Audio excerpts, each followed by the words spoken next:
Belinda and HarperAudio Australia present this unabridged recording of The Van Apfel Girls Are Gone, written by Felicity Mclean and read by Eloise Oxer. The dedication reads, "For my parents, and for Andy, of course." Prologue. The ghost turned up in time for breakfast, summoned by the death rattle of cornflakes in their box.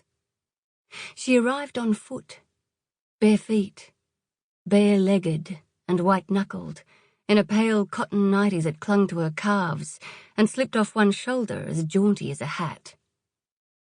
Her hair was damp with sleep sweat, whose wasn't that summer, and stiff strands of it fenced in her 13-year-old face like blinkers strapped to a colt. By the time we got there, she was already halfway across the cul-de-sac. Her unseeing eyes, her stop-me shuffle. They'd taken her as far as that, and she might have made it further too, if it wasn't for the car that sat idling at a 90-degree angle to her path. A right angle, made from her wrongs. The driver's elbow pointed accusingly out of the window, and he leaned out and shouted to each neighbour as they arrived on the scene. "She came from nowhere!" As if that was her crime.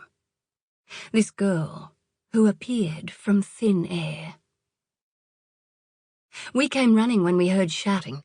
We ran into the street, and that's when we saw her, illuminated against the heat haze and the headlights that hadn't helped, and that weren't needed anyway, now the sun had sat up.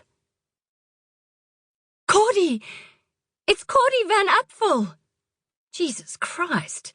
Is she sleepwalking? Can she hear us? Can she see us, you reckon?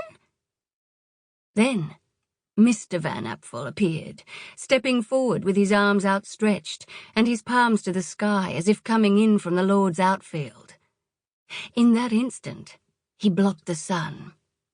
Then he took another step closer, and the eclipse was over, and the sunshine streamed back in just as sinister as before. "Nothing to see here, folks," he declared in his lay preacher's soothe. "Nothing to see here." Chapter 1. Dusk. That limbo land, and the world blurred by Baltimore rain.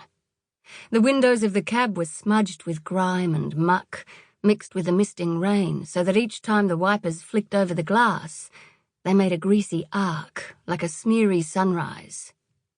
The driver smelled of smoke and spearmint tic-tacs, and when I'd got in his cab he asked me if I was feeling better. Better than what? Than before. We were both confused now. He must have mistaken me for someone else, the sort of someone who could be cured. "But the hospital," he said, and pointed past the gilt crucifix that hung from his rear vision mirror towards the tower of dazzling azure glass that stood by the curb in the rain. "You came from the hospital." "Working," I explained. "I work in a lab at the hospital."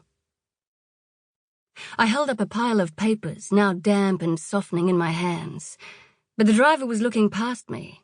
He was staring at the tower, which was lit up so that a light burned in practically every window, and the whole thing, the shiny blue tower, the grid of illuminated windows, looked like a gas flame, despite all the rain. The trip downtown was slow and wet, and the air in the cab was humid. We crawled along the expressway behind a yellow school bus, its tires sending up spray. Inside, the bus was devoid of life, apart from a driver I couldn't quite see. Our cab turned left onto the avenue and into more traffic. 3 lanes inching along. Outside Burger King, a fight was breaking out, but you could tell, even from this distance, that their hearts weren't in it. Past Subway. Past the pawnbroker. Sample complete. Ready to continue?